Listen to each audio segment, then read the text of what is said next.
محمد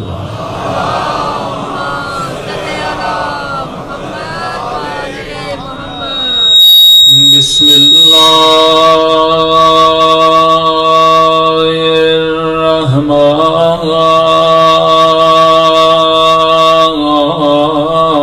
الرحمن الرحیم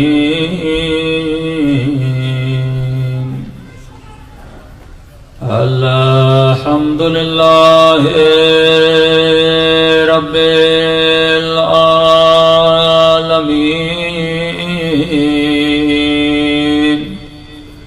الحمدللہ کما هو اہلہ الصلاة والسلام على سید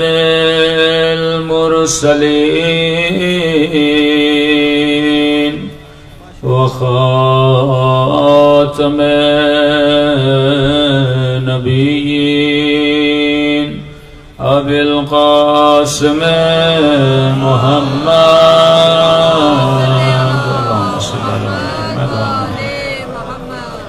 وعلى آل بیتہ الطیبین الطاہرین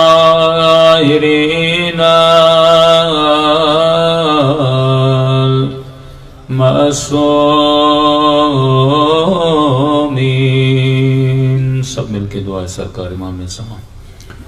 اللہم کل ولیک حجت بن الحسن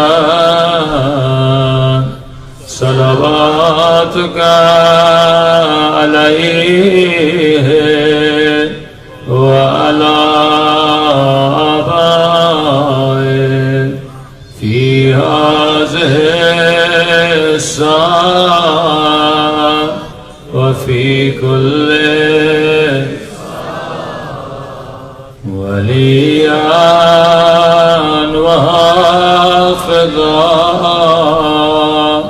وقائدا وناصرا ودليلا وعينا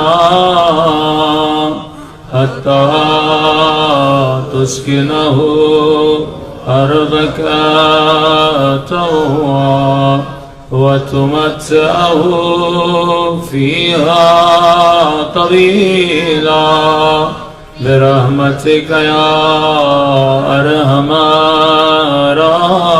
الراحمين. صلوات پڑھیں.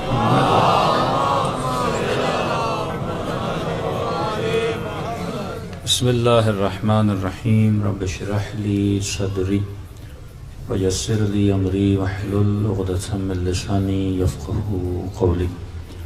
اما بعد فقد قال سبحانہ وتعالی فی محکم کتابہ المجید وفرقانہ الحمید وقولہ الحق وهو صدق الصادقین. بسم اللہ الرحمن الرحیم. ان اکرمکم عند اللہ اتقاکم. صلوات پڑھیں محمد وآلہ.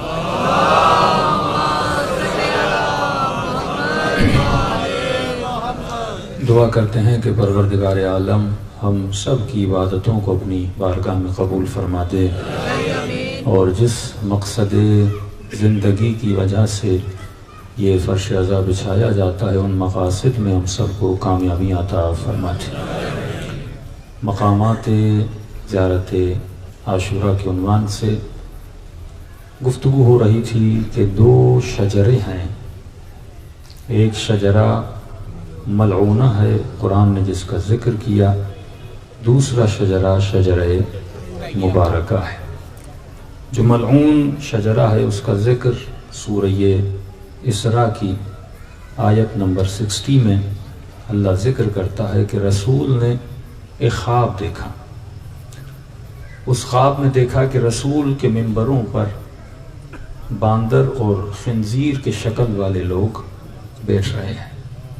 وہ رسول جس کے چہرے پر ہمیشہ مسکراہٹ ہوتی تھی، جسے آپ کہہ سکتے ہیں کہ خندان چہرہ تھا، لیکن بعض اصحاب یہ فرماتے ہیں کہ اس خواب کے بعد ہم نے رسول کے چہرے پہ وہ مسکراہٹ نہیں دیکھی. یعنی یہ خواب ایسا تھا اور اتنا رسول کو اس خواب نے پریشان کیا کہ میرے منبر پر میرے لباس میں خنزیر کی شکل والے، باندر کی شکل والے لوگ آئیں تو یقیناً جس دین کے لیے رسول نے اپنا خون دیا، جس دین کے لیے رسول نے پتھر کھائے، جس دین میں نبی کے پیارے سے پیارے اصحاب جناب حمزہ جیسے چچا شہید ہوئے، کہ اصحاب نے اس لیے انقلاب لایا تھا کہ اس کے منبر پر ایسے لوگ بیٹھیں. اس کے بعد وحی نازل ہوئی، وَإِذْ قُلْنَا إِنَّ رَبَّكَ أَحَاطَ بِالنَّاسِ. اے حبیب ہم تجھے بتا چکے کہ تمہارے رب کا لوگوں پر احاطہ ہے. وَمَا جَعَلْنَا الرُّؤْيَا الَّتِي أَرْأَيْنَاكَ.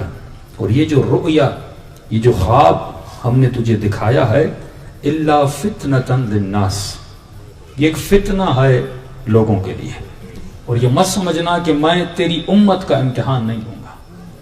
میں نے عیسیٰ کی امت کا امتحان لیا، میں نے موسیٰ کی امت کا امتحان لیا، اور مسلمان یہ سمجھے کہ میں تو ہر امتحان سے بچا ہوا ہوں، مجھ سے امتحان نہیں لیا جائے گا. کبھی انسان جب قرآن پڑھے تو سوچے قرآن آیا مسلمانوں کے لیے، لیکن 1/3 آف قرآن میں ذکر ہے بنی اسرائیل کا، جبکہ کتاب میرے لیے ہے، میرا ذکر کم ہے لیکن بنی اسرائیل کا ذکر زیادہ ہے. کیوں؟ نعل بالنعل. اے حبیب جو امتحانات ہم نے بنی اسرائیل سے لیے تھے وہ امتحانات ہم تیری امت سے بھی لیں گے. موسیٰ ہارون کو جانشین بنا کر گئے، 40 ڈیز کے لیے گئے، 40 دن کے لیے کوہ طور پر گئے، لیکن موسیٰ کی نبوت کو بھی چھوڑ دیا، اللہ کی توحید کو بھی چھوڑ دیا، اور سونے کے بچھڑے پرست بن گئے. تو فرمایا یہی امتحان تو لیں گے تمہاری امت سے. یا علی انت منی بمنزلت ہارون من موسیٰ.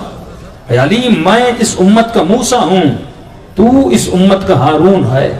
کتنے دن ہوئے تھے رسول کو دنیا سے جاتے ہوئے، امت نے کیا حال کیا علی ابن ابی طالب سے. فرمایا ایک فتنہ ہے جس کا امتحان تیری امت کو بھی لینا پڑے گا. والشجرۃ الملعونہ فی القرآن.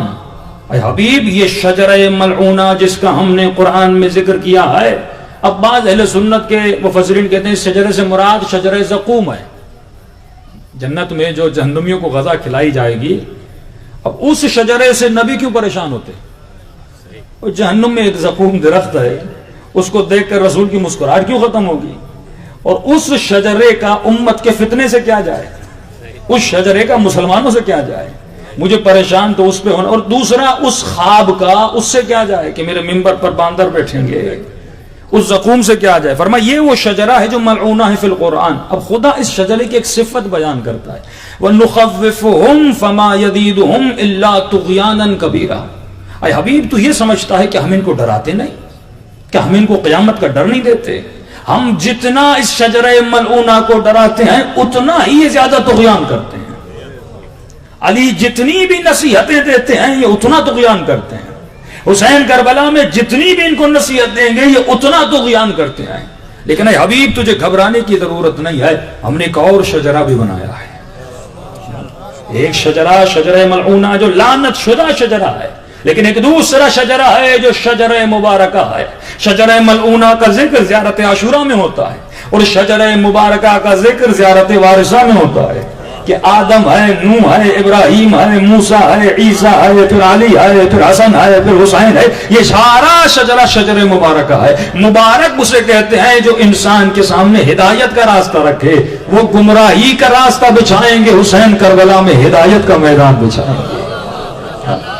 اور اس سے زیادہ کوئی مبارک شجرہ ہو سکتا ہے کہ مولا کو جاتے ہوئے سال ہزار سال گزر گئے، لیکن حسین کی ایک شہادت نے گلی گلی میں فرش عزا بچھا دیا ہے. اگر کربلا نہ ہوتی یہ مجلسیں ہوتی، اگر کربلا نہ ہوتی یہ درسگاہ ہوتی. فرمایا ایک اور شجرہ ہے جس کا سورہ نور کی 35ویں آیت میں ذکر ہوتا ہے کہ میں نے اس کا اشارہ کیا، الزجاجۃ کانہا کوکب دری. یہ شجرہ ایک شیشی کے اندر ہے، یہ ایک چمکتی ہوئی شیشی ہے. یوقد من شجرۃ مبارکۃ زیتونیہ. اس شیشی کے اندر ایک شجرہ ہے جو زیتونیہ ہے. لا شرقیۃ ولا غربیہ، نہ شرقیہ ہے نہ یہودیہ ہے، ولا غربیہ نہ مسیحی ہے.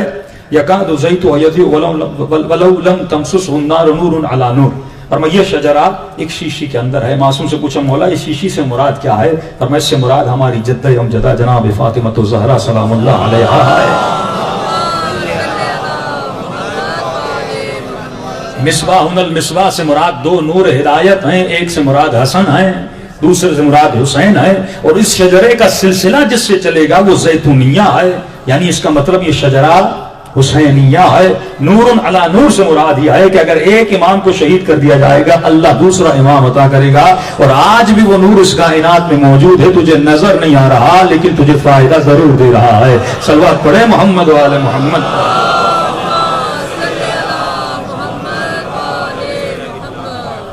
اس کے بعد زیارت عاشوراء میں اب بحثیں تھوڑی حساس ہیں.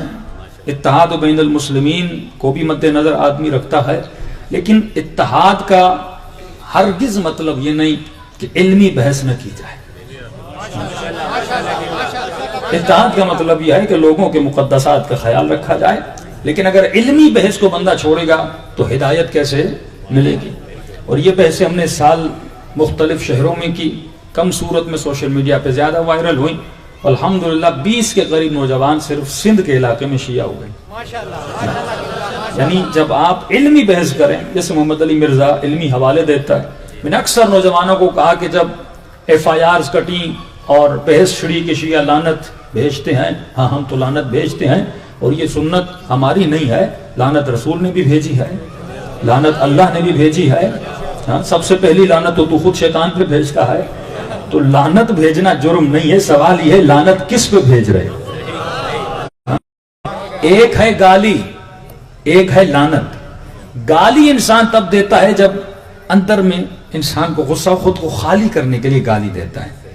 لعنت اندر کو خالی کرنے کے لیے نہیں ہے، لعنت اپنے غصے کو ختم کرنے کے لیے نہیں ہے. پہلی بات لعنت کا فلسفہ کیا ہے؟ ہاں گالی سے زیادہ لعنت ہے. گالی کا اثر کم ہوتا ہے، اسی وقت تم نے غصہ اپنا نکال دیا، غصہ آیا کسی کو گالی دے دی، غصہ ختم ہو گیا تو گالی بھی ختم.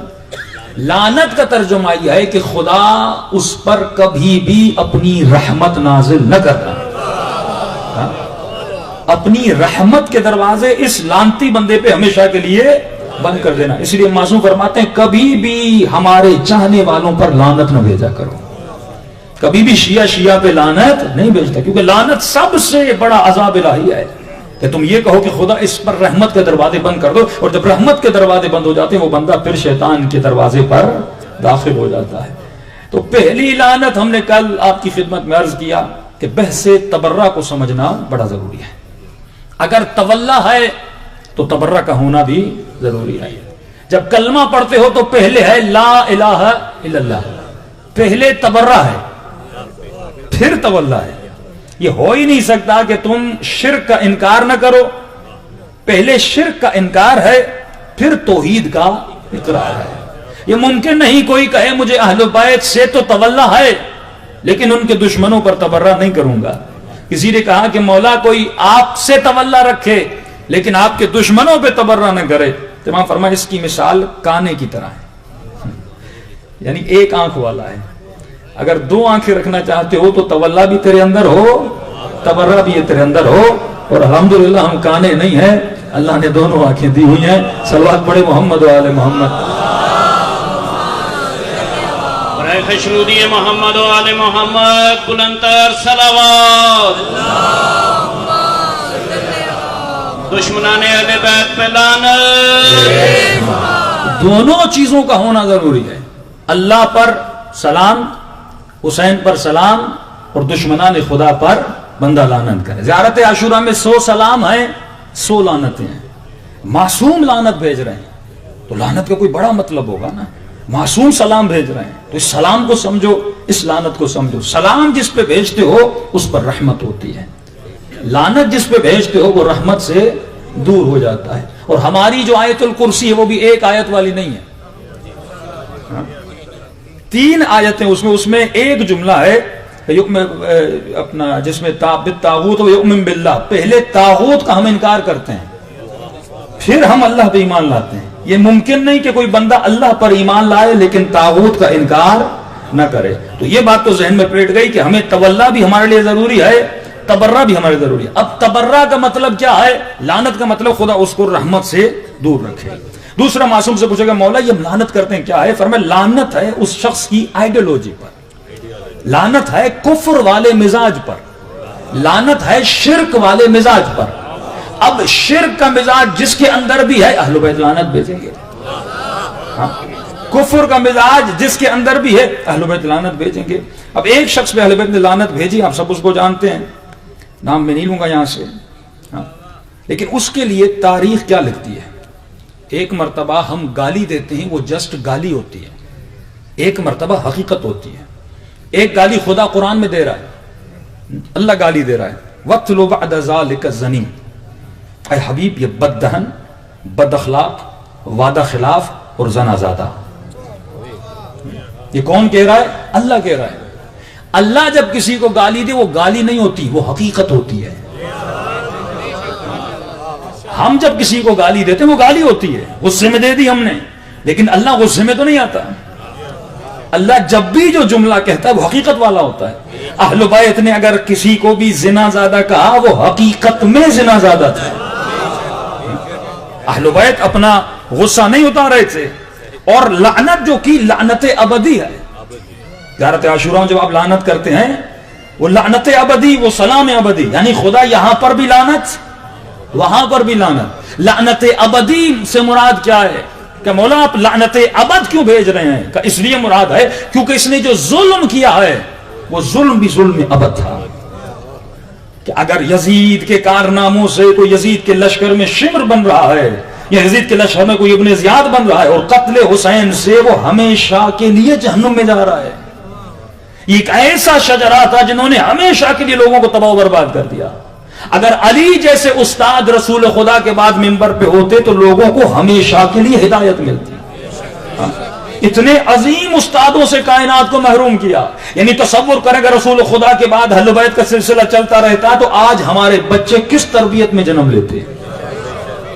یعنی آج ہم اہل بیت کی تربیت میں بڑے ہوتے, آج ہم سیکولرزم لبرلزم کے نظاموں میں نہ پڑے ہوتے. آج جو بہترین نظام ہوتا نظام اسلام ہوتا. اس لیے علماء فرماتے ہیں تبرہ جو سب سے بڑا تبرہ کریں گے یہی اہل سنت کریں گے, لیکن کب کریں گے؟ جب امام کا ظہور ہوگا.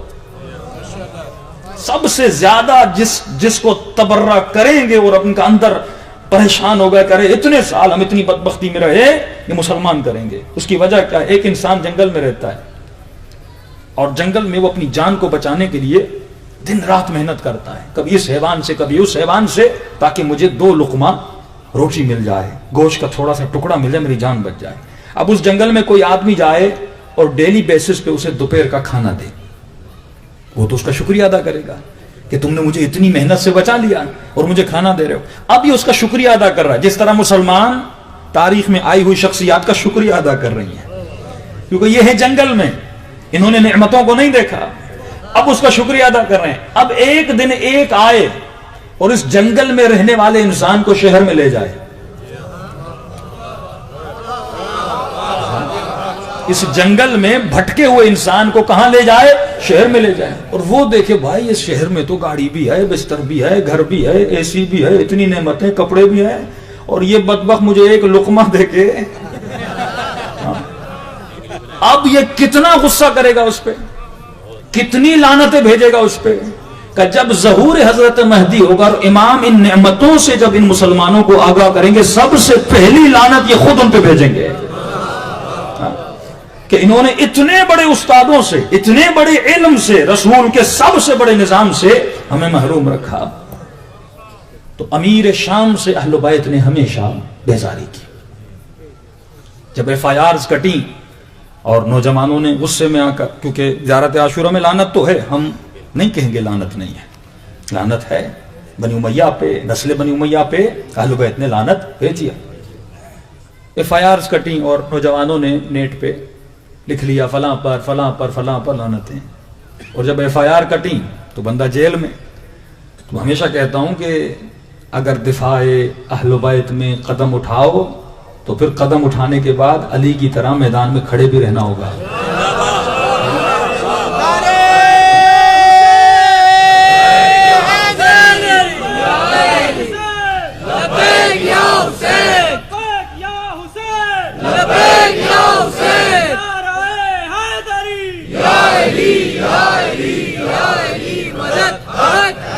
اب ہوا کیا، فرط جذبات میں آ کر انہوں نے لعنت بھیج دی، FIR کٹی، پھر فون لا رہے ہیں مولانا چھڑائیے. بھائی کیوں، اماں رو رہی ہے گھر پہ. ہاں؟ امام فرماتے ہیں علی کا چاہنے والا عقل مند ہوتا ہے، ٹین کے ڈبے کی طرح نہیں ہوتا، بہت جلدی گرم بھی ہو جائے اور بہت جلدی ٹھنڈا بھی ہو جائے. اس کا دماغ ماچس کی تیلی کی طرح نہیں ہوتا، عقل مند ہوتا ہے. فتنوں میں کیسے لڑنا ہے. میں نے قبلہ یہ دیکھو کہ دشمن سے تجھے مقابلہ کیسے کرنا ہے پوچھو نا علماء سے. اپنے بلبوتے پہ جاؤ گے ظاہر FIR کٹ جائیں گی. فتنوں میں لڑنا کیسے ہے یہ تجھے علی سے کہیں گے. اگر تو لعنت بھیجے گا تو FIR کٹے گی. سیدھی بات ہے، یہاں مختلف فرقے رہتے ہیں.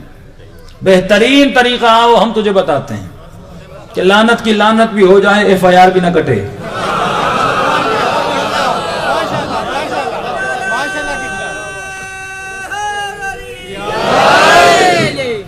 چیزیں نیٹ پہ بے تحاشا موجود ہیں، بے تحاشا موجود ہیں، لیکن تھوڑا سینس کی ضرورت ہے، عقل مندی کی ضرورت ہے. میں نے کئی مجلسوں میں یہ حدیث رسول خدا کی پڑھی، اہل سنت کی کتابوں میں ہے کہ رسول ایک اترائی سے نیچے آ رہے تھے اور رسول نے دیکھا ایک اپنا گدھا ہے، اس گدھے پر ایک سوار ہے، ایک قائد ہے. ایک عربی میں کہتے ہیں راکب جو چڑھے، قائد جو چلائے، سائق بھی کہتے ہیں. رسول نے ان کو دیکھا، فرمایا سوار پر بھی لعنت، جو دھکا دے رہا ہے اس پر بھی لعنت، جس کے ہاتھ میں رسی ہے اس پر بھی لعنت. اور تینوں کے نام محمد علی مرزا نے بتائے بھی ہیں. جو سوار تھا ابو سفیان تھا، جو دھکا دے رہا تھا وہ یزید تھا، جو چلا رہا تھا وہ معاویہ بن ابو سفیان. یزید یہ والا یزید نہیں، یہ یزید تھا اس چھوٹے یزید کا چچا، ابو سفیان کا بھائی. یہ تینوں چلا رہے تھے. تو میں نے کہا تم کیوں لعنت بھیجتے ہو؟ بہترین کام یہ ہے کہ رسول کے قول کو اپنے فیس بک پہ ڈال دو. ہم کیوں بھیجیں؟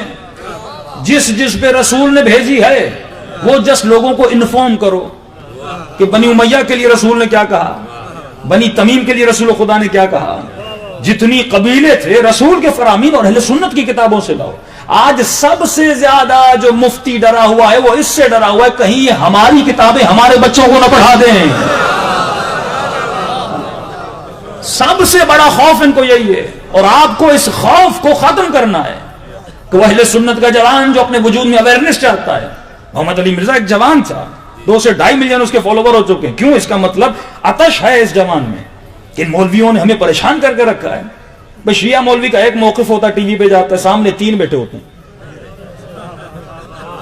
ایسا ہے کہ نہیں ہے؟ ایک بیچارہ شیعہ ہوتا ہے، سامنے 3 بیٹھے ہوتے ہیں. اب شیعہ سے پوچھتا ہے نماز کیسے؟ وہ کہتا ہے بھئی یہ ہمارا طریقہ ہے. سامنے اہل سنت کے 3 مسلمانوں کے 3 بڑے مولوی، وہ کہتا ہے نہیں یہ، وہ کہتا ہے نہیں یہ. اب جو سادہ مسلمان جو صبح جاب کرتا ہے شام کو گھر آتا ہے، اسے یہ بھی نہیں پتا کہ بریلوی حنفی ہوتا کیا ہے. وہ صرف کہتا ہے میں ہوں اہل سنت. اب وہ دیکھ کے پریشان ہوتا ہے مولویوں کو ابھی تک پتا نہیں لگا کہ دین کیا ہے.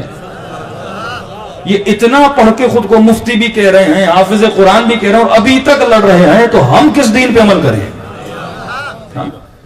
تو آج یہ جوان بڑی آتش میں اور پریشانی میں ہے.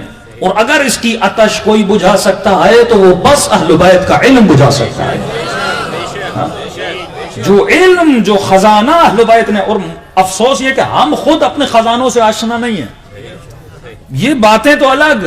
ایک مومن بزنس مین تھا بڑا، اس نے کہا کہ میں نے اپنے بزنس مین دوست کو کوئی زیادہ حوالے نہیں دیے، صرف دعائے کمیل سے میں نے اس کو شیعہ بنا دیا. ایک دعائے کمیل اس نے پڑھی، کہا یہ کلام مجھے نہیں لگتا کسی معمولی انسان کا کلام ہے. کہ اگر میں کسی کی تعریف کرنے پر آؤں 2 لائنیں 3 لائنیں، لیکن یہ کون ہے جس نے اللہ کی تعریفوں میں لائنیں ختم ہی نہیں ہوتی، الفاظ کا خزانہ. اس نے کہا بھی تم نے دعائے کمیل دیکھیے، کل آؤ میں تجھے حسین کی دعائے عرفہ دیتا ہوں. اور جب اس نے دعائے عرفہ پڑھی اس نے کہا واقعاً یہ علم الہی ہے، کوئی عام بندہ ایسا علم نہیں رکھ سکتا. آپ کے پاس خزانے موجود ہیں اہل بیت کے. ایک خزانہ ہے اہل بیت کو لوگوں کے سامنے رکھو. دوسرا تھوڑا سا ان کی ہسٹری ان کو بتاؤ. یہ ڈرتے ہیں ہماری ہسٹری بتائی جائے. امام نے مروان پہ لعنت کی. تاریخ میں لکھتے ہیں کہ جب مروان پیدا ہوا تو رسول مکے میں رسم تھی کہ جو بچہ پیدا ہوتا تھا رسول کے پاس لاتے تھے. یا رسول اللہ اس کا نام رکھیے. کہ جیسے یہ بچہ آیا رسول نے کہا دعی ابن دعی، ملعون ابن ملعون. ہاں رسول خدا کے جملے آئے، یہ اہل سنت کی کتابوں میں موجود ہے کہ اپنی زندگی میں جس پہ رسول لعنت بھیجیں، ساری کتابوں میں حوالے موجود ہیں. رہی بات امیر شام کی، صرف ایک حوالہ دوں گا تاکہ آپ کو مینٹلٹی کا پتہ چلے کہ ہمارا دین تحقیق والا دین نہیں، توتے والا ہے. میں نے اس سال اس پہ لوگوں نے کلپ بھی بنائے ہیں کہ لوگوں نے کہا مولانا ہمیں لوگ کافر کافر کہہ رہے ہیں. میں نے کہا غصہ نہ کرو ان لوگوں پہ، یہ بیچارے ہیں. تو کیوں غصہ نہ کریں، ہمیں کافر کہہ رہے ہیں. میں نے کہا گھر میں چلے جاؤ اور پنجرے میں بند طوطا ہو، وہ تجھے گالیاں دے، غصہ طوطے پہ کرو گے؟ طوطے پہ کیسا غصہ؟ طوطا تو وہی بولتا ہے جو اسے سکھایا جاتا ہے. یہ مدرسوں میں طالب علم نہیں بناتے، طوطے بناتے ہیں.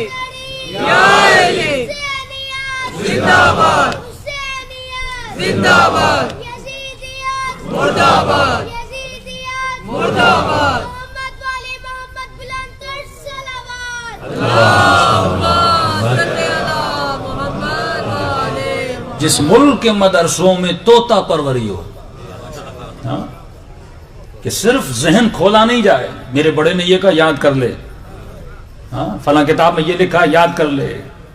اہل بیت ذہنوں کو کھولتے تھے، بندے کو سوچنے پر مضبوط کرتے تھے.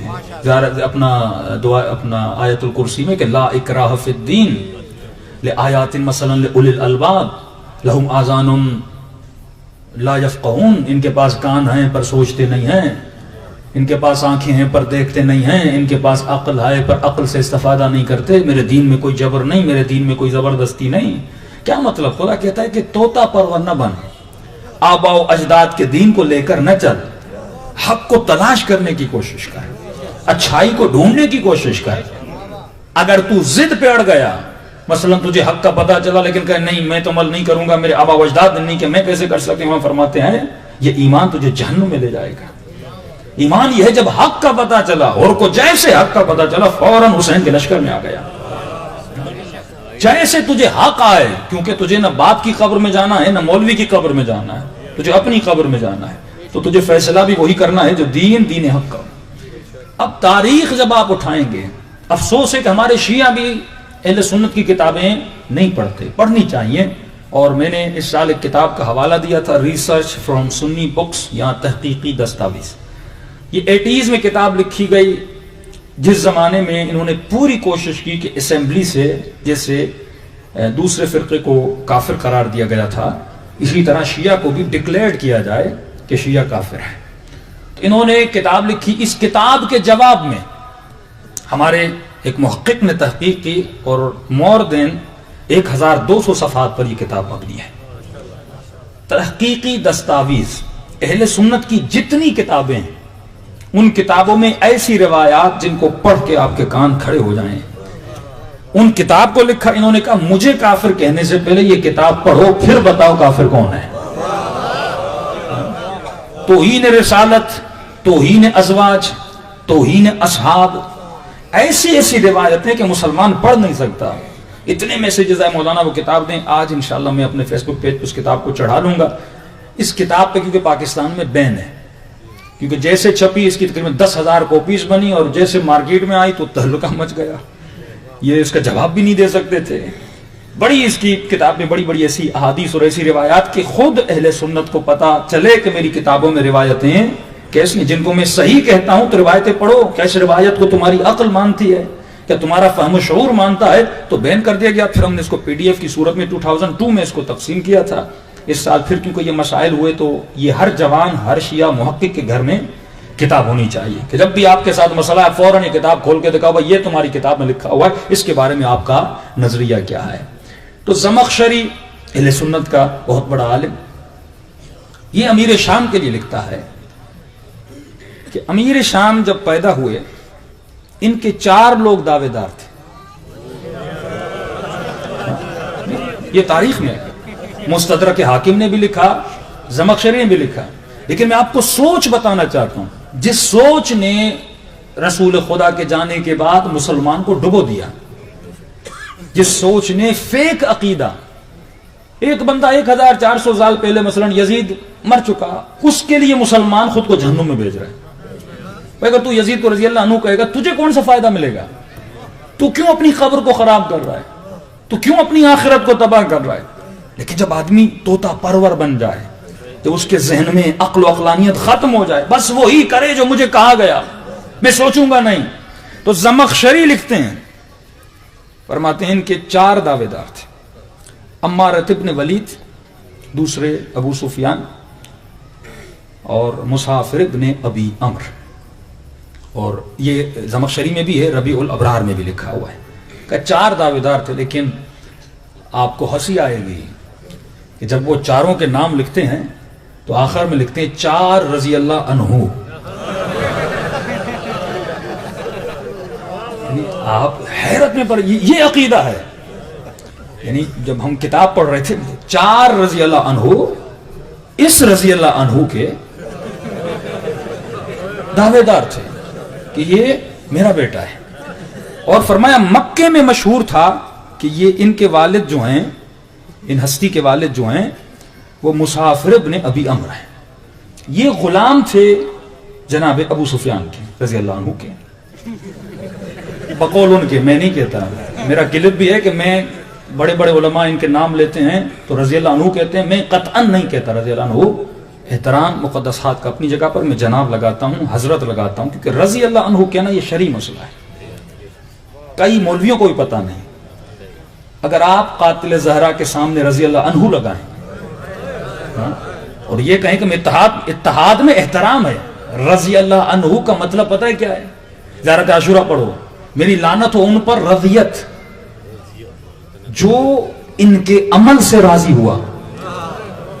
جب آپ رضی اللہ لگاتے ہیں مطلب خدا تو اس سے راضی ہو جا. اگر آپ قاتل زہرا کے سامنے رضی اللہ لگائیں اور کہیں خدا تو اس سے راضی ہو جا, مطلب میں بھی اس کے عمل سے راضی ہوں. تو مقدسات کا احترام کرو, حضرت لگاؤ, جناب لگاؤ, لیکن شرعاً فقہ تشیع میں آپ رضی اللہ نہیں لگا سکتے. رضی اللہ اسی کے ساتھ لگا سکتے ہیں جس سے اللہ راضی ہو اور جس سے بطول راضی ہو. صلوات پڑھے محمد و آل محمد.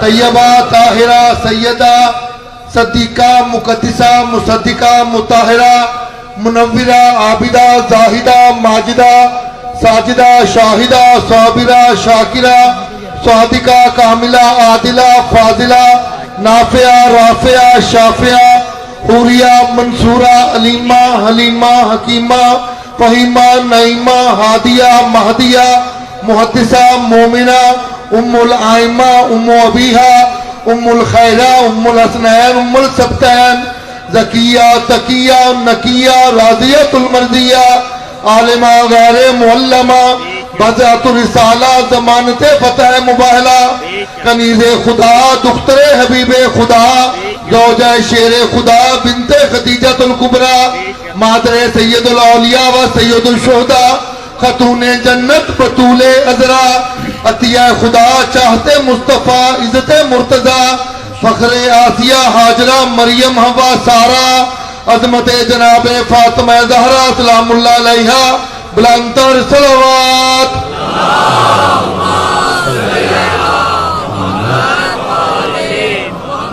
مرحوم مولانا ضمیر اختر نقوی صاحب کو جب کہا گیا تھا نا کہ ہم بھی مجلسیں رکھتے ہیں, آپ آئیے ہمارے بڑوں کی فضیلت میں پڑھیے, اور آپ رکھیے ہم آئیں گے, تو انہوں نے ایک نقضی جواب, ایک ہوتا ہے حلی جواب, ایک ہوتا ہے نقضی جواب. جب مناظرہ ہوتا ہے تو بہترین جواب ہوتا ہے نقضی جواب. تو انہوں نے مناظرتاً نقضی جواب دیا کہ بھائی علی کا ذکر ختم ہی نہیں ہوتا.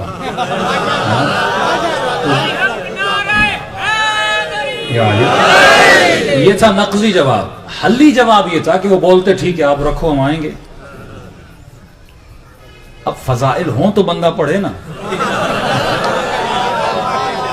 یہ جو میں پڑھ رہا ہوں یہ ان کے فضائل ہیں. اگر یہ ہمیں بلائیں گے تو ہم یہ چیزیں پڑھیں گے اور آپ کی کتابوں سے پڑھیں گے. تو وہ خود بھی ان کے لیے مجلسیں نہیں رکھتے. ان کو پتا ہے پڑھیں تو کیا پڑھیں. لیکن جب علی کی بات آتی ہے تو حنیف قریشی بھی بولتا ہے. اپنے ہمارے لوگ کہتے ہیں مولانا یہ تو شیعہ مولوی سے زیادہ پڑھیں گا. جب علی کی فضیلت ہی ایسی ہے وہ بولے گا. ممکن ہی نہیں بولے. ان کی اپنی کتابوں میں اہل بیت کے اتنے فضائل ہیں وہ بولنے پر مجبور ہیں. ہم بلا اس کی ولایت کی حدیں کیا جانے. ہم بلا اس کی ولایت کی حدیں کیا جانے جس کے شہباز قلندر کو ولی کہتے ہیں. ہم بلا اس کی ولایت کی حدیں کیا جانے جس کے شہباز قلندر کو ولی کہتے ہیں. اور فرش پر جس کے اترنے کی جگہ ہو کعبہ ارے اس قرآن کو دنیا میں علی کہتے ہیں. نعرہ حیدری نعرہ حیدری. اب قبلہ طاہر طاہر القادری صاحب نے بھی مناقب علی بن ابی طالب پہ میں ان کا انٹرویو سن رہا تھا. کہہ رہے تھے میں 4-5-6 جلدوں پر ایک کتاب لکھ رہا ہوں صرف مولا علی پر. یعنی وہ بھی اگر کسی صحابی پہ مناقب کی کتاب لکھنا چاہیں علی کے علاوہ کوئی ملتا ہی نہیں ہے.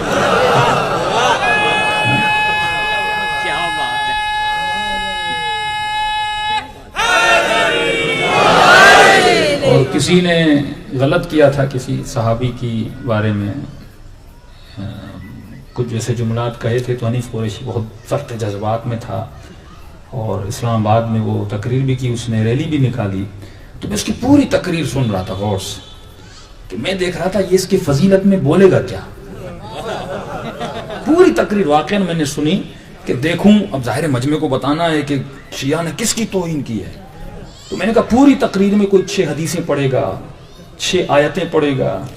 خلاصہ یہ تھا تم نے اس کی توہین کی جس کے کاندھوں پر نبی چڑھے تھے.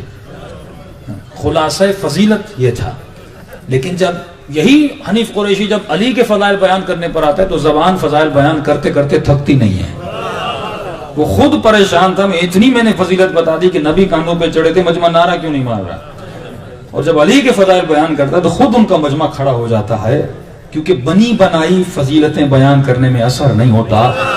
وہ فضیلت جو نبی کی زبان سے نکلتی ہے وہ لوگوں کے دلوں پہ اپنا اثر خود چھوڑ جاتی ہے.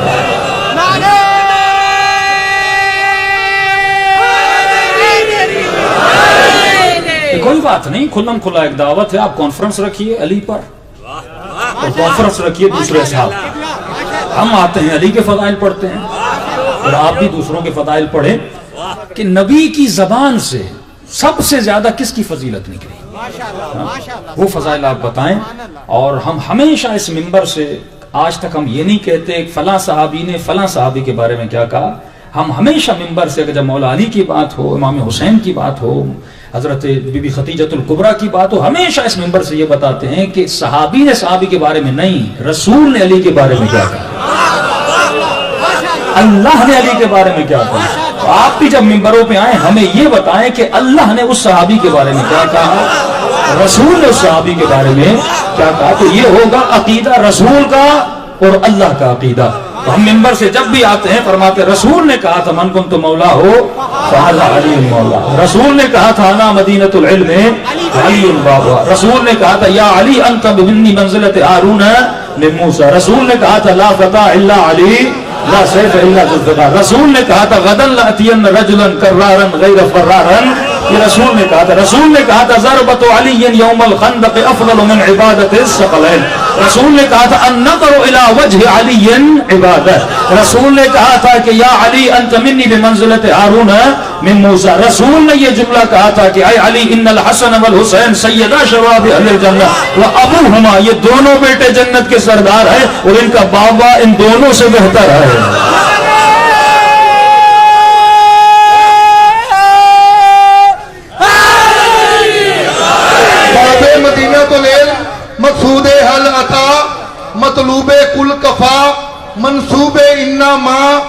نسیم النار والجنہ مرشد جن و بشر صدر ایوان امامت مخدوم آدم ہادی آدم اشجع عالم قدوت الاطہار عسکریت کا پیغمبر راکب دوش پیغمبر علم کے رازداں عقل کے پاسباں جانے اولیاء کانے حیا معرفت کی انتہا صاحب ذوالفقار صاحب ممبر سلونی صاحب لواء حمد صاحب بستر رسول علمدار رسول شوہر بطول دماد رسول نفس رسول وارث ممبر رسول وارث قرآن ناطق قرآن مفسر قرآن مولود کعبہ شیر خدا مشکل کشا بت شکن خیبر فگن فاتح بدر حنین استاد جبریل ناصر انبیاء شار علم نبی حیدر قرار غیر فرار ابو تراب شاہ مردہ شیر یزدہ قوت پروردگار لا فتح الا علی لا سیف الا ذوالفقار مظہر العجائب والغرائب امام المشارق و امام المغارب اسد اللہ الغالب علی غالب علی کل غالب اسد اللہ عین اللہ ید اللہ کرم اللہ وجہ اللہ مشیت اللہ ارادت اللہ حبل اللہ لسان اللہ اذن اللہ صراط اللہ ولی اللہ اسم اللہ کلمت اللہ باب اللہ عنایت اللہ حجت اللہ امین اللہ نعمت اللہ سبیل اللہ علی ولی اللہ وسیع رسول اللہ مولا کائنات امیر المومنین امام المتقین امام الزاہدین امام العابدین امام الفاتحین امام الشاکرین امام الصابرین امام العاددین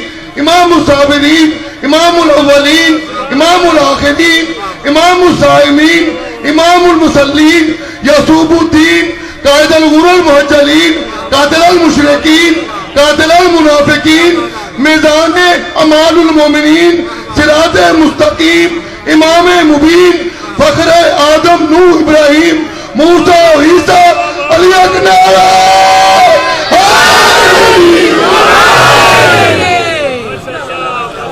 ہم جتنے بھی اہل بیت کے فضائل پڑھتے ہیں وہ رسالت کی زبان سے پڑھتے ہیں. حدیثیں لکھو کہ نبی نے علی کی فضیلت میں کتنی باتیں کی. قرآن کی آیت ہے سد الابواب، سارے دروازوں کو بند کیا، صرف ایک دروازے کی اجازت تھی کہ کھولا جائے. کیوں بند کر دیا گیا؟ وہ ایک دروازہ کس کا دروازہ تھا؟ ولی المرتضیٰ کے گھر کا دروازہ تھا. اتنے فضائل. اب قرآن آئے وہ آئے انما ہو، وہ آئے مباہلہ ہو، وہ آئے ولایت ہو، وہ آئے تطہیر ہو، کتنے فضائل اہل بیت کے ہیں. وہ خود بھی جب فضیلت بیان کرنے پر آئے تو اہل بیت کے فضائل کو بیان کرتے ہیں. صلوات پڑھیں محمد و آل محمد. رے خشنودی علی ابن ابی طالب بلندتر صلوات. تبھی زیارت عاشورہ میں ارحام الشامخہ کا ذکر ہوا. اسلاب الشامخہ و ارحام المطہرہ، وہ اسلاب جو نجس ہیں اور وہ ارحام جو پاک ہیں. کہا کہ تم نجس ارحام سے ہو اور اسلاب سے ہو، ہم پاک رحموں سے پیدا ہوئے ہیں. تبھی جب یہ خط لکھتے تھے مولا علی کو، اور مولا علی، اب یہ اہل سنت کے چند علماء ان کا نام لوں، جیسے عبیداللہ ابن موسیٰ احمد ابن حنبل کے شاگرد ہیں. یہ اپنی محفل میں اگر کوئی امیر شام کا ذکر بھی کرتا تھا یہ اس کو محفل سے اٹھا دیتے تھے کہ جب تک یہ بندہ نہیں جائے گا میں محفل میں نہیں. ایون جس کا نام بھی اس کے نام پہ ہوتا تھا.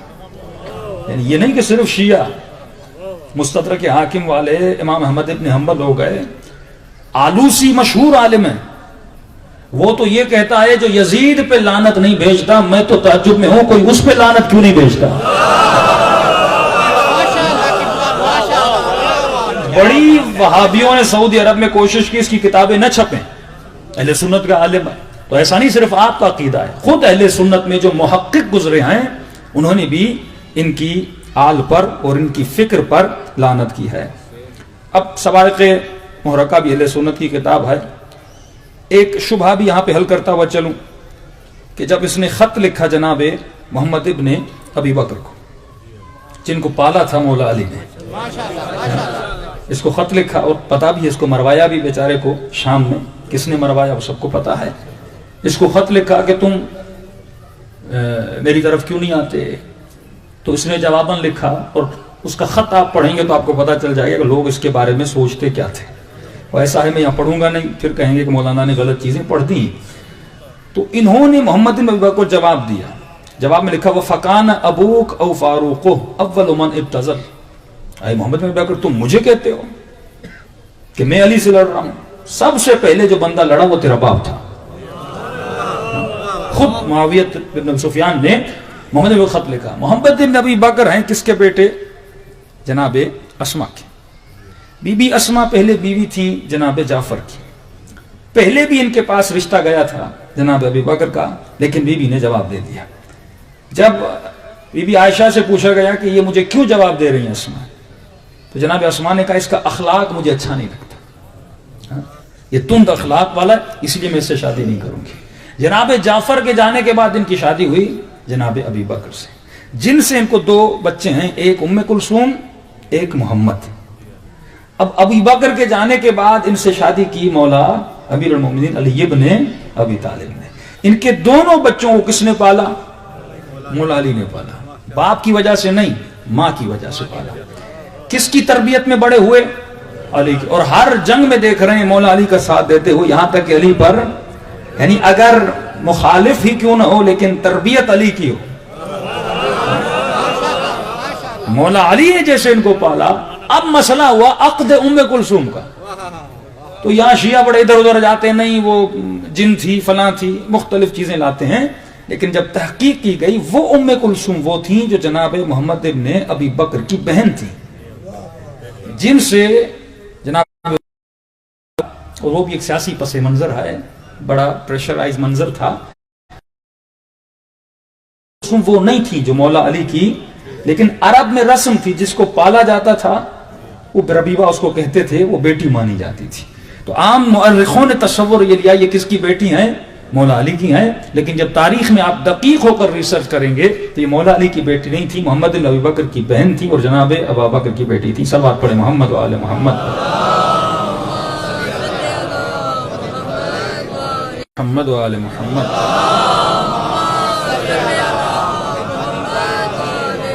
یا اہل سنت کے حسن بصری بہت مشہور عالم دین ہیں, وہ بھی امیر شام کے بارے میں لکھتے ہیں, کیونکہ ہم ان کا ذکر فرد کو معصوم نے ڈسکس کیا ہے. اگر معصوم اس کے بارے میں کچھ کہہ رہے ہیں تو ہمیں اس کی پاسٹ کو, اس کی ہسٹری کو پڑھنا ہوگا کہ معصوم ایسا کیوں کہہ رہے ہیں. حسن بصری اپنی کتاب میں لکھتے ہیں کہ امیر شام نے 4 سے 5 کام ایسے کیے کہ امت کے کسی خلیفے نے نہیں کیے. کہ پہلا کام یہ کیا, سفیہان امت کے بدترین لوگوں کو اس نے حکومت دی, کہ امت کے بدترین اشخاص تھے ان کو حکومت دی اور ان کا حاکم بنایا. دوسرا انہوں نے بدترین کام یہ کیا, انہوں نے اپنے بعد یزید جیسے پلیت انسان کو اپنا جانشین بنایا. تیسرا انہوں نے کام یہ کیا کہ انہوں نے زیاد کے بارے میں میرا کلپ ہے, زیاد کو کہا کہ تو میرا بھائی ہے. تو میں نے زیاد کے بارے میں مشہور کلپ ہو چکا ہے کہ زیاد کو اپنے لشکر, زیاد پہلے تھا مولا علی کا جانشین یا سمجھے سفیر فارس میں. یہ زیاد کو خط لکھتا تھا کہ زیاد میرے پاس آؤ. میرے زیاد کا جواب ہے کہ تم مجھے اسے چھوڑنے کا کہتے ہو جس کے بارے میں رسول نے اتنی فضائل بیان کیا ہے. وہ فضائل علی کو بیان کرتا ہے. لیکن زیاد کو سب سے زیادہ جو تکلیف تھی, ہر انسان کا ایک ویک پوائنٹ ہوتا ہے, ہر انسان کی ایک کمزوری ہوتی ہے. زیاد کی کمزوری یہ تھی کہ لوگ زیاد کو کہتے تھے زیاد ابن ابی.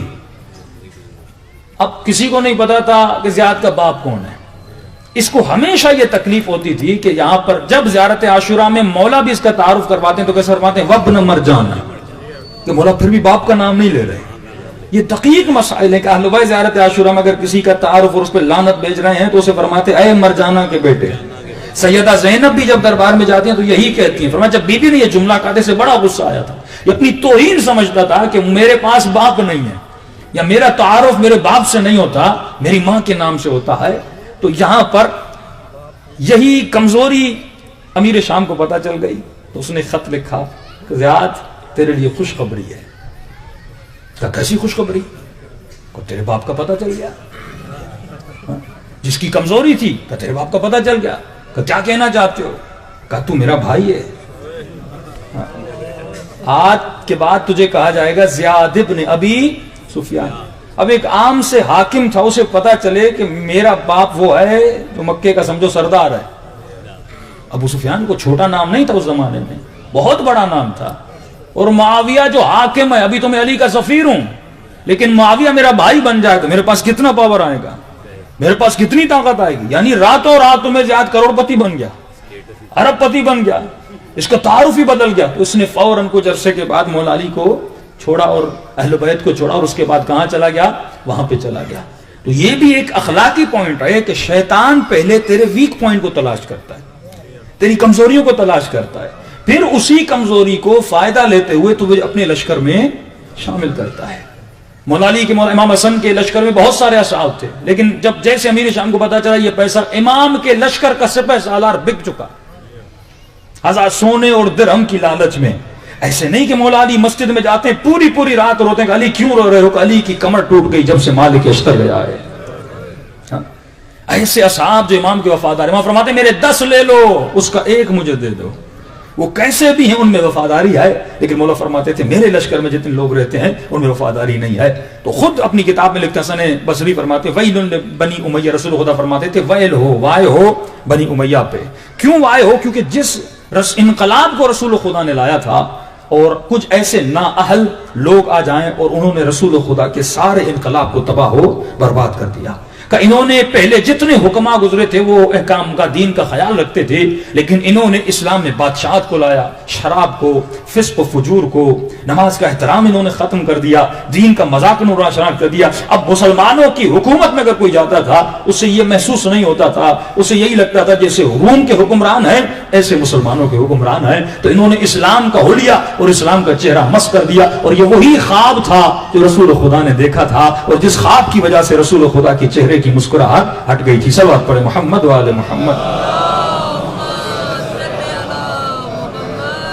جلدی جلدی سے رہی بات ابو سفیان کی، کہ ابو سفیان نے مختلف جنگوں میں رسول کے مقابلے میں آئے، اور ایک جنگ ہے اس میں خط لکھا رسول کو، احلف باللہ تھے کہ میں لات و عزیٰ کی قسم کھاتا ہوں کہ اے محمد میں تجھے تباہ و برباد کر دوں گا۔ اور رسول خدا نے اسے جواب دیا تھا کہ ایک وہ دن بہت قریب ہے کہ میں اسی لات کو، اسی عزات کو نکال کے پھینک دوں گا۔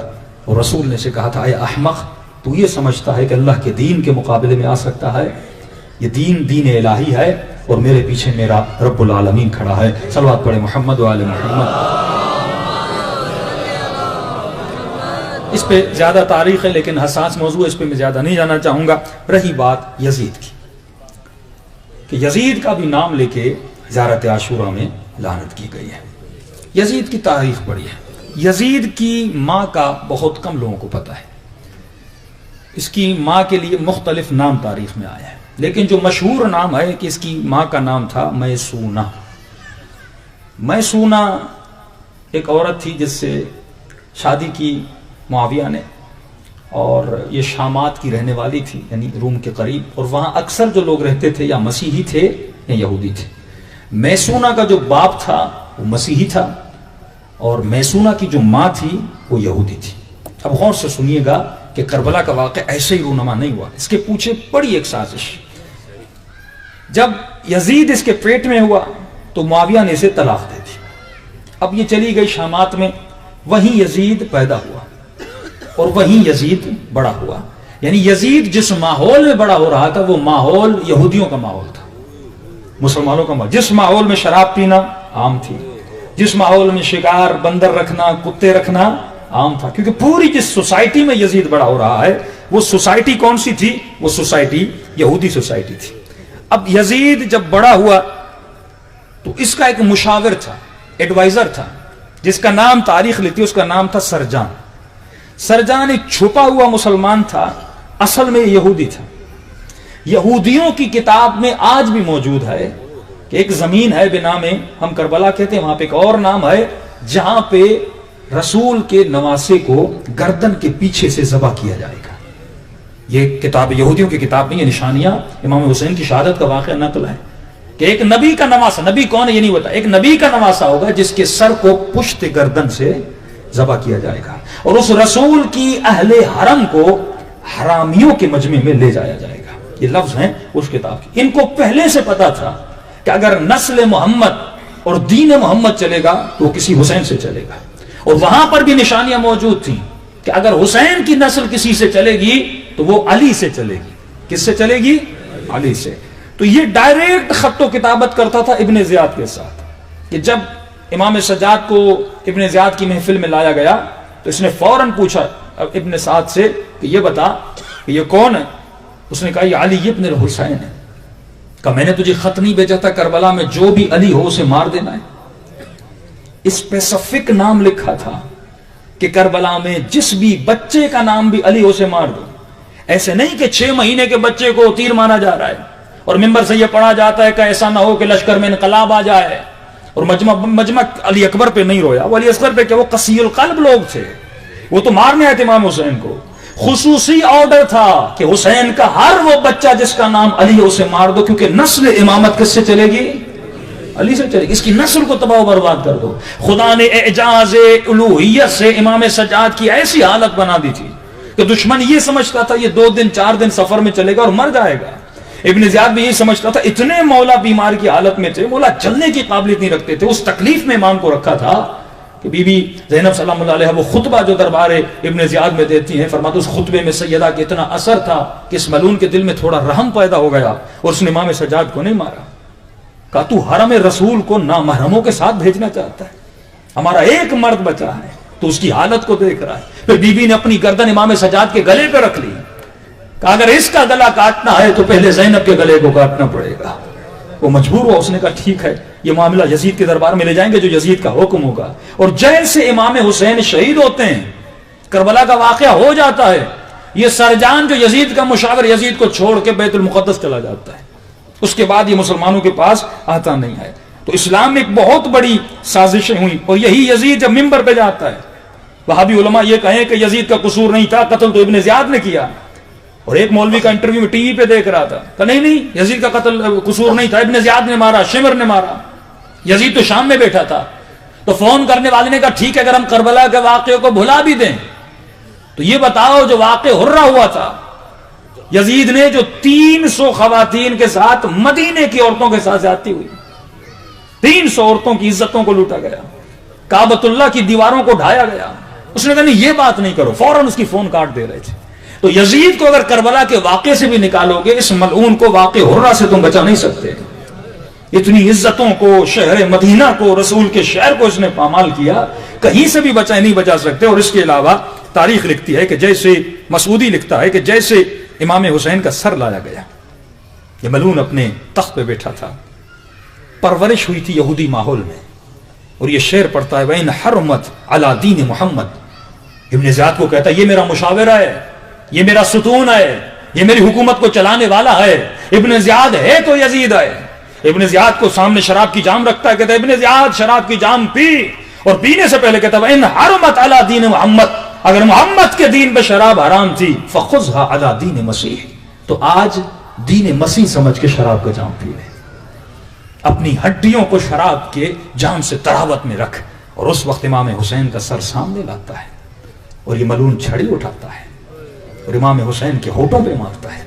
وہاں پہ ایک رسول کا بوڑھا صحابی اٹھ کے کھڑا ہو جاتا ہے کہ یزید میں شاہد اور گواہ ہوں، یہ وہی ہونٹ ہیں جن پہ مصطفیٰ بوسے دیا کرتے تھے، آج تو ان ہونٹوں پہ چھڑی مار رہا ہے. ابن جوزی امام احمد فرماتے ہیں کہ یہ خود لعنت بھیجتے ہیں، لیکن کہتے ہیں کہ ہم سمجھ سکتے ہیں کہ اہل سنت کے بہت سارے علماء یزید پہ لعنت کیوں نہیں بھیجتے.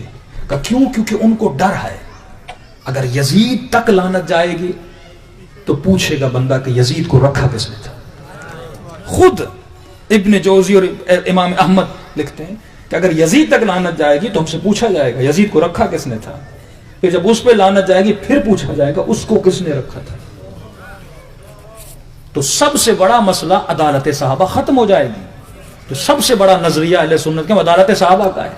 اگر تو یزید پہ لعنت بھیجے گا، اسی لیے یہ چپ ہے، ان کے منہ پہ تالا لگ جاتا ہے کہ نہیں خاموشی اختیار کرو، اللہ جانے اور اللہ کے بندے جانے. کیوں؟ کیونکہ اگر یزید پہ لعنت ہوئی، لاجیکل بات ہے، اس جیسے خبیث اور بدبخت کو رکھا کس نے تھا؟ پھر بات جائے گی اوپر تک جائے گی تو وہ اوپر والا تو صحابی ہے، پھر عدالت صحابہ کا نظریہ خراب ہو جائے گا، پھر یہ پورا سسٹم جو بنایا ہوا ہے سسٹم خراب ہو جائے گا، اور جب سسٹم بگڑے گا تو سارے علی کے سسٹم میں آٹومیٹیکلی داخل ہو جائیں گے۔ دو چیزیں آپ کا ہتھیار ہیں، ایک مشاجرات صحابہ، دوسرا عدالت صحابہ۔ ان دونوں عقیدوں کو آپ قرآن سے ثابت کر کے دکھائیے۔ شیعہ وہ آیتیں یاد کر لیں جو عقلوں کو جھنجھوڑنے والی آیتیں ہیں، اور آپ کے پاس اتنی دلیلیں ہیں، اتنے اہل بیت کے فرامین ہیں، آپ بڑی آسانی سے لوگوں کو مکتب اہل بیت میں لا سکتے ہیں۔ صلوات پڑھیں محمد و آل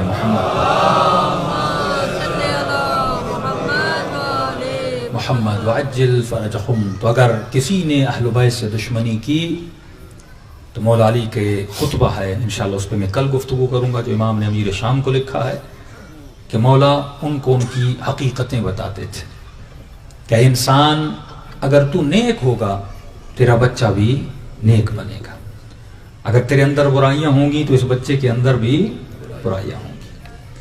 لیکن تاریخ میں کچھ ایسے بچے ہیں جنہوں نے اپنے آباء و اجداد کی عادتوں سے ہٹ کر اپنے وجود کو نیک بنایا، جن میں ایک بچہ ہے جس کا نام قاسم ہے، کچھ تاریخ میں احمد لکھتے ہیں، نام مختلف ہیں، لیکن یہ بیٹا ہے ہارون کا۔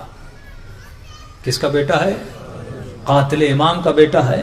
لیکن جب تربیت یا ماں یا استاد یا معاشرہ کوئی ایسی تربیت مل جاتی ہے کہ انسان اس نظام ظلم سے، اللہ ولی الذین آمنوا یخرجہم من الظلمات الی النور، اللہ کبھی کبھی مومنوں کو جو ایمان لاتے ہیں ان کو ظلمتوں سے نکالتا ہے اور نور کی محفلوں میں لاتا ہے۔ ہارون کے وزیر نے کہا کہ تمہارے بیٹے نے تجھے بدنام کر دیا۔ کہا کیوں؟ کہا یہ غریبوں کے ساتھ بیٹھتا ہے، امیروں کی محفلوں میں نہیں آتا، سیاستدانوں کی محفلوں میں نہیں آتا، روڈوں پہ ادھر ادھر جو غریب جھوپڑیوں میں بیٹھے ہیں یہ پورا دن غریبوں کے ساتھ گزارتا ہے۔ کہا ہارون تیرے دو بیٹے تو امیروں کے ساتھ بیٹھتے ہیں، لیکن یہ بیٹا تیری بڑی بے عزتی کروا رہا ہے۔ ہارون نے بیٹے کو بلایا، کہا کہ کیوں تو غریبوں میں بیٹھتا ہے؟ کہا کیا ہوتا ہے غریبوں میں بیٹھنے سے؟ کہا میں بادشاہ ہوں، میری عزت جاتی ہے۔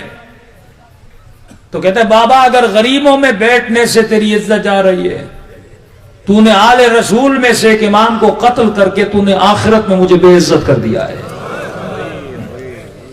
کیا ایسا تیرا باپ ہے جس نے آل رسول کو شہید کیا ہے؟ کہ تجھے دنیا کی عزت کی پڑی ہوئی ہے، مجھے آخرت کی عزت کو بچانے کی پڑی ہوئی ہے۔ تو ہارون نے کہا مجھے پتا ہے تم کیوں ناراض ہو۔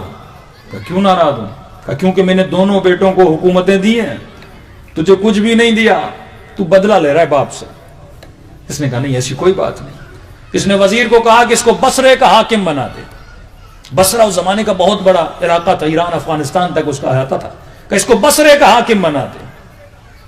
یہ سن لیا اس نے، باہر گیا، اب سمجھ گیا باپ کے اس چنگل سے میں بچ نہیں سکتا، بالآخری حاکم بنائے گا۔ اس نے رات ہی رات میں اپنے چند کپڑے اٹھائے اور دربار سے نکل کے بھاگ گیا۔ بہت اس کو ڈھونڈا لیکن کہیں نہیں ملا۔ یہ گیا کوفے میں، کوفے میں مزدوروں کی بازار میں گیا۔ کوفے میں ایک مشہور مولا علی کا شیعہ تھا جو شیعیوں کا لیڈر تھا۔ وہ کہتا میرا گھر خراب ہوا، میں گھر کی دیواروں کو بنانے کے لیے ایک مزدور کو ڈھونڈنے گیا۔ میں کوفے کی بازار میں آیا تو مجھے ایک جوان نظر آیا جس کا چہرہ بہت نورانی تھا، ماتھے پہ سجدوں کے نشان تھے، یہی قاسم تھا۔ تو میں نے اس کو کہا کہ چلو گے گھر بنانے کو؟ اس نے کہا کتنے لوگ ہیں؟ اس نے کہا 3 درہم لوں گا۔ کہا ٹھیک ہے چلو۔ اس نے میں تمہیں لے جاتا ہوں، اگر تمہارا کام اچھا ہوا تو کل بھی تمہیں لینے آؤں گا۔ اس نے کہا اب چلیے تو صحیح۔ کہ اس کو گھر لے گیا اور اس نے میرے گھر کا جب کام کرنا شروع کیا تو وہ کام جو 3 مزدور 3 دن میں کرتے تھے اس نے 1 دن میں کر دیا۔ اتنے خلوص سے اس نے کام کیا۔ تو مولا کا صحابی کہتا ہے کہ میں نے اسے کہا کہ 3 درہم کی ڈیل ہوئی تھی، میں تجھے 5 دوں گا کیونکہ تو نے کام 2 مزدوروں کا کیا۔ اس نے کہا نہیں، 3 کہے تھے 3 ہی لوں گا۔ کہ اپنے ہاتھوں سے دے رہا ہوں، تم نے محنت بڑی کی ہے۔ کہا نہیں، 3 کی ڈیل ہوئی تھی، میں 3 ہی تجھ سے لوں گا۔ کہا ٹھیک ہے کام کر، کل پھر آنا۔ کہا معذرت کے ساتھ میں کل نہیں آ سکتا۔ کہا کیوں؟ کہا میرے 1 ہفتے کے لیے 3 درہم کافی ہیں، میں کام اتنا ہی کرتا ہوں جتنی میری ضرورتیں پوری ہو جائیں۔ کہا پھر کیا کرتے ہو؟ کہا باقی ہفتہ میں اللہ کی عبادت میں مشغول رہتا ہوں، باقی ہفتہ میرے اپنے کام ہیں، ذکر خدا ہے، اللہ کی عبادت ہے۔ کہ پیسے زیادہ دوں گا؟ کہ نہیں، اگر پھر کام چاہیے تو اگلے ہفتے فلاں دن پہ آ جانا، میں پھر کام کے لیے آ جاؤں گا. یہ کہتا میں نے پورا ہفتہ کام بند کروایا کہ ایسا نیک جوان اس کو پھر کام پہ لاؤں. پھر اگلے ہفتے اس کو لے کر, جیسے میں اس کو لے کر آتا تھا, اس کے کام کو, اس کی عبادت کو دیکھتا تھا, میرے دل میں اللہ نے اس کی محبت کو ڈال دیا. میں نے کہا کہاں رہتے ہو؟ اس نے کہا کوفے کا ایک خرابہ ہے, ایڈریس کسی کو بتانا نہیں, میں وہاں رہتا ہوں, اگر آنا ہے کبھی کبھی آنا, لیکن زیادہ میرا ٹائم ضائع نہیں کرنا کیونکہ مجھے عبادت میں خلل پسند نہیں ہے. کہتا میں روز جاتا تھا اس کو دیکھنے. ایک دن گیا اور دیکھا یہ اپنے مصلے پہ سو رہا ہے. میں گیا کوئی مسئلہ ہے, دیکھا بدن گرم ہے اور گویا یہ بہت بیمار ہے. اس نے کہا دیکھو میں آج رات تک مر جاؤں گا, میرے غسل و کفن کے لیے پریشان ہونے کی ضرورت نہیں ہے, میرے غسل و کفن کا بندوبست میرا مولا خود کرے گا. یہ پریشان ہو کون؟ کہا کہ میں علی کا ماننے والا ہوں. کہا میں بھی تو مولا علی کا ماننے والا ہوں. کہا گھبرانا نہیں, آج رات میرا مولا آئے گا, میرا کفن بھی لے کر آئے گا, میرے غسل و کفن کا بندوبست بھی وہ کرے گا. بس تیرے ساتھ میں ایک وصیت کرنا چاہتا ہوں, میرا ایک کام کر دے مرنے سے پہلے. کہ کون سا کام ہے؟ اس نے ہاتھ سے ایک انگوٹھی اتاری. کہ یہ انگوٹھی میں تجھے بتا دوں میں کون ہوں, میں ہوں ہارون کا بیٹا. جیسے سنا وقت کے بادشاہ کا بیٹا, اور میں نے اسے گھر کی دیواریں بنائی ہیں. یہ بندہ تو پریشان ہو گیا. کہ ڈرنے کی ضرورت نہیں ہے, میں نے کسی کو کچھ بھی نہیں بتایا, بس تو یہ انگوٹھی لے لے اور یہ انگوٹھی لے جا کر میرے باپ کو دینا اور کہنا کہ میں نے دنیا میں سے تم سے 1 روپیہ اور 1 پائی بھی نہیں دی, اور خدا گواہ رہے کہ وہ انگوٹھی جو یتیموں اور غریبوں کے مال سے بنی ہے آج وہ بھی تجھے اتار کے دے رہا ہوں. مجھے تو وہ دولت ابدی ملی ہے جو علی کی محبت سے ملتی ہے.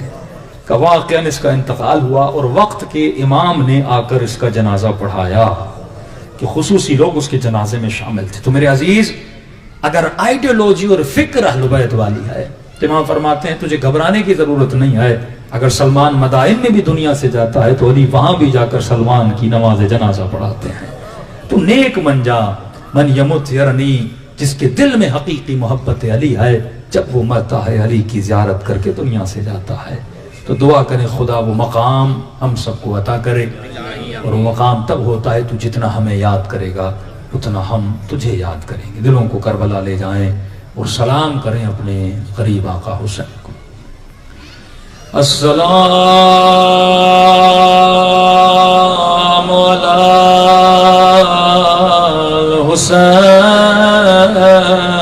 الحسین وعلی علی ابن الحسین وعلی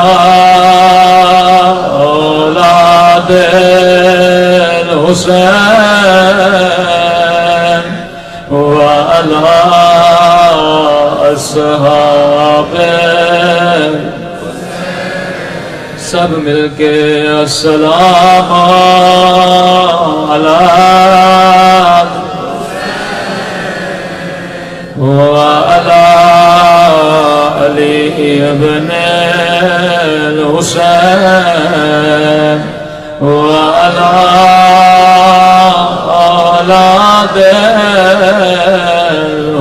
الحسین وعلی اصحاب سب مل کے السلام علی الحسین وعلی علی ابن وعلی اولاد الحسین وعلی اصحاب میرا سلام ہو زینب کی لٹی ہوئی چادر پہ, میرا سلام ہو علی اصغر کی ننھی سی گردن پہ, میرا سلام ہو رباب کی اجڑی ہوئی گود پہ, میرا سلام ہو اس بہن پر جو 70 قدموں سے دیکھ رہی تھی اور شمر حسین کے سینے پہ سوار تھا، نگاہوں کو آسماں کی طرف بلند کیا، رو کر کا میرے اللہ میرا حسین اس قابل تو نہ تھا کہ اس کی لاش پہ گھوڑے دوڑائے جائے۔ وہ اما زہرا نے چکیاں پیس پیس کے بولا تھا۔ امام زمانہ فرماتے جس مجلس میں میری پھوپھی زینب کے مصائب ہو میں وہاں ضرور آتا ہوں۔ آئیے امام زمانہ کو آج کی مجلس میں دعوت دے۔ کئی ایسی مومنائیں تھیں جنہوں نے زینب کو بازار میں دیکھا، آپ سن کے برداشت نہیں کرتے، مجھے نہیں معلوم انہوں نے کیسے برداشت کیا ہوگا۔ ملتا ایک چھوٹی سی بچی تھی، اسے حسین نے پالا تھا، ایسے پالا جیسے اپنے بچوں کو پالتے۔ جب جوان ہوئی شادی شام میں ہو گئی، ہر سال مدینے آتی تھی، کہتی تھی مولا کب میرے گھر آؤ گے؟ مولا میں اپنے شوہر کو کہتی ہوں میرا حسین بڑا قریب ہے، حسین نے مجھے ایسے پالا جیسے اپنے بچوں کو پالتے۔ مولا ہر سال پوچھتا ہے کب آئے گا تیرا مولا، میں بڑی دعوت کروں گا، میں بڑے سفرے لگاؤں گا۔ امام کو بڑا پیارا ہے، فرمایا شیرین ہم آئیں گے لیکن تو پہچان نہ سکو گے۔ ایک مرتبہ کہتی ہے مولا ان آنکھوں کو نکال دو جو اپنے مولا کو نہ پہچانے۔ امام نے فرمایا شیرین تیرا قصور نہیں ہوگا، ارے حالات بدل جائیں گے لیکن شیرین میری ایک وصیت یاد رکھنا۔ جی مولا وہ شیرین قیدی بڑے مظلوم ہوتے ہیں، قیدیوں کا خیال رکھنا۔ کہتی حسین کی وصیت میں نے یاد کر دی، ہر روز اپنے شوہر کو کہتی تھی جب بازار میں کوئی قیدی نظر آئے اسے گھر لے آنا۔ عزیز و حالات بدل گئے، زینب کا قافلہ لٹ گیا۔ ایک مرتبہ یہ قافلہ بازار میں آیا، شیرین کا شوہر روتا ہوا گھر آیا۔ شیرین نے کہا کیوں رو رہے ہو؟ کہا شیرین تیری وصیت تھی جب بھی کوئی قیدی نظر آئے اسے گھر لے آنا۔ ارے میری زندگی گزر گئے، کبھی میں نے 4 سال قید نہیں دیکھے۔ وہ بڑی عجیب قیدی ہے جس کے کان بھی زخمی ہے اور جس کے رخساروں پہ نیل نشان ہے۔ اگر کہو میں ان قیدیوں کو گھر لے کر جلدی کرو، قیدی بیویوں کو لے کر یا قیدی بیویاں شیرین کے گھر میں آئی۔ مجھے نہیں معلوم زینب نے کیسے برداشت کیا ہوگا، جسے زینب نے حجاب سکھایا اس کے سر پہ چادر ہے لیکن علی کی بیٹی کا سر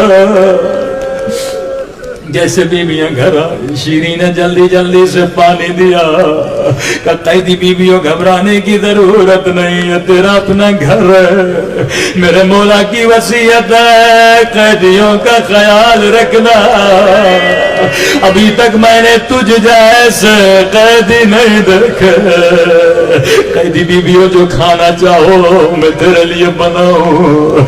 ایک مرتبہ قیدی بیویوں نے کہا مومنہ ہمیں پانی نہیں چاہیے، ہمیں کھانا نہیں چاہیے، اے مومنہ ہم بڑے مظلوم وہ ایک دن میں ہمارے گھر سے 18 لاش نکلی ہے، اگر اجازت ہو تیرے گھر میں ماتم کر لے، تیرے گھر میں اپنے مقتولوں پہ رو لے۔ شیریں نے کہا قیدی بیویوں جتنا رونا ہے رو لو، میں تجھے نہیں روکوں گی۔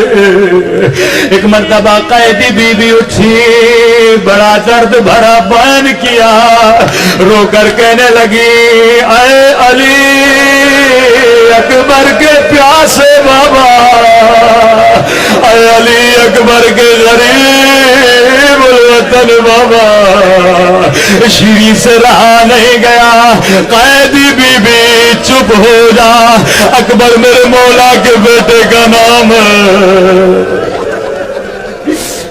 اکبر تو میری جان قربان کر دے۔ قیدی بیویوں نے کہا مومنہ تیرا گھر ہے، اجازت نہیں دو گے ماتم نہیں کرے گے۔ نہیں قیدی بیویوں تمہارا دل دکھانا نہیں چاہتے، لیکن یہ نام لے کر دعا نہ کر، یہ حسین کے جگر کا ٹکڑا ہے۔ اے قیدی بی بی اگر تیرے مقتول کی کوئی بیٹی ہے اس کا نام لے کے بیان کرو۔ عزیزو یا بیٹی کا نام آنا تھا، پھر سے کوئی قیدی بی بی اٹھی اور بیان کیا اے سکینہ کے پیاس میں بابا، اے صغرا کے غریب بابا۔ جیسے سکینہ کا نام سننا تھا، شیریں نے کہا قیدی بی بی چپ ہو جا، یہ تو میرے مولا کی بیٹیوں کے نام۔ قیدی بیویاں بیٹھ گئی، شیریں جو کہو ویسے ماتم کرے۔ تو قیدی بی بی یہ حسین کی بیٹیوں کے نام ہے، اگر تیرے مقتول کا کوئی بھائی ہے اس کا نام لے کے بیان کرو، یا بھائی کا نام آنا تھا۔ پھر سے کوئی قیدی بی بی اٹھی اور بیان کیا اے عباس کے پیاسے بھیا، اے عباس کے غریب وطن بھیا۔ قیدی بی بی چپ ہو جا، یہ تو مدینے والوں کے نام ہے۔ اللہ میرے مولا کی خیر کرے۔ ایک مرتبہ اپنی جگہ سے اٹھی، رو رہی تھی، بی بی زینب کے قدموں میں بیٹھ کہتی ہے قیدی بی بی تو نے مجھے بڑا رلایا، یہ تو مدینے والوں کے نام ہے، میں تجھے آخری مہلت دیتی ہوں، اگر تیرے مقتول کی کوئی بہن اس کا نام لے کے بیان کرو، وزادارو جیسے بہن کا نام آنا تھا۔ اب کوئی اور بی بی نہیں اٹھی، ایک مرتبہ خود زینب اٹھی اور بیان کیا اے اجڑی ہوئی زینب کے پیاسے بھیا، اے اجڑی ہوئی زینب کے غریب بھیا۔ اب شیریں کو سمجھ نہیں آیا، ہاتھوں کو جوڑا قیدی بی بی تجھے تیرے رب کی قسم بتا تو کون ہے، تیرا میرے حسین کے ساتھ کیا رشتہ ہے؟ اتنا سننا تھا، زینب نے بالوں کو ہٹایا، کہا شیریں نہیں پہچانا وانا زینب بنت علی، او شیریں تیرے مہمان آ گئے، او تیرے حسین نے وعدہ پورا کیا، وہ شیر یہ میرا حسین ہے، یہ میرا علی اکبر الا لعنت اللہ علی القوم الظالمین.